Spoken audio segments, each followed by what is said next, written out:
Hey everyone, I'm Will Mendez, Media Specialist for CHES, otherwise known as the College of Humanities and Social Sciences. And today we've got 7 tips on how to make your video conferencing awesome.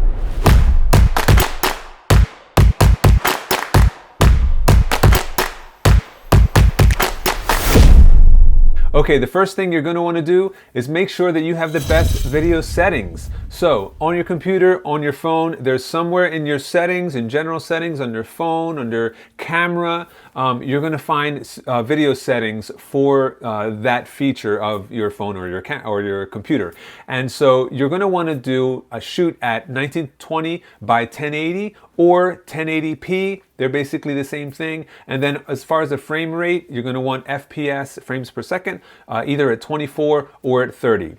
Number 2, present in landscape. So I know a lot of you are tempted because of phones and because of some of the social media apps like Instagram and Snapchat where they're shooting like this. They're shooting video like this. But really you want to record in landscape mode more like this because it's just better overall. It's more cinematic. I know we're not making movies, but it's just better for being able to see what's around you and just better overall for everybody being on the same plane. Tip number 3, light yourself. So obviously all of us want cheap, right? We don't want to go out and buy lights. We don't want to have to go out and buy lights. So the best thing you can do is sit by a window. It's free and it's beautiful, right? So as long as you make sure that the light is on the side of you, not directly behind you, you'll create either a silhouette or the phone or computer will try to compensate and then light you up, and there might be noise or grain created in that. And you could have it in front of you, but window light from the side is definitely the best. If you don't have any kind of light, and then you're going to be in trouble, right? Because all you're going to have is an overhead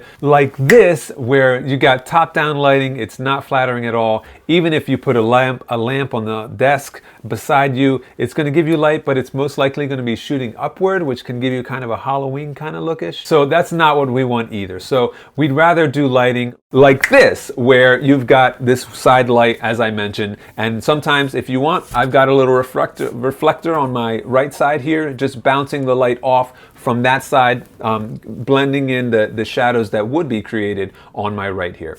Number 4 is position yourself.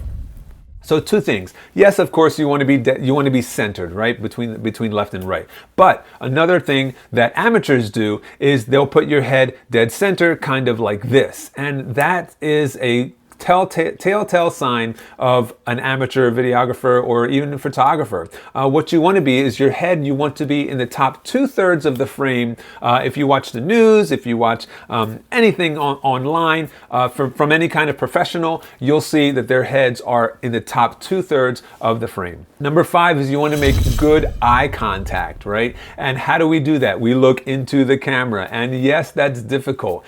You may be tempted if you're sitting in a video conference where you're looking at all the people as you're talking because you feel like you're talking to them, right? Well, this is what they see. They see this difference, right? They see that you're not looking at them. And so when you're listening to somebody, that's fine. You can look at the other people and that's fine. But when you're speaking, try your best to speak to the camera itself, and you'll make the best eye contact even though you don't feel that way. So now we're into audio. Tip number 6 is control your room. So you may not be aware of this, or maybe you did see it, but I'm wearing a lavalier, right? A microphone that's recording me. And this isn't necessarily the best kind of audio, but it's much better than sounding like this, which is just directly from the camera or the computer. Now you might need some kind of dongle or a little adapter to get a microphone and also be able to hear them through the speakers, the people that you're talking to. Or you can get earbuds that have a little microphone on them. That's actually the best only because you're going to reduce the amount of feedback, which is that sound from the speakers going back into the microphone, and then it creates a loop, and that's where you get that woo kind of sound. So the second part of the sound, and this is tip number 7, is control your room, right? Control your sound. And the way you do that is with baffling, or in a room, you know, if you have wood floors, which could be problematic, right? It would be better to do it in a room that's carpeted. But if you do have wood floors, you can throw down a couple rugs. You can put a bookshelf in the room. Any kind of large furniture is going to absorb the sound. Now, I'm also facing a wall as I'm talking to you. So what I did was I just put a small blanket. I hung a small blanket behind here, and so that my voice is getting absorbed right in the wall. It's not coming back out and also causing another echo. So that's all we've got today. So glad you're watching. We hope that these tips help you out in some way, some manner. And here's to good video conferencing.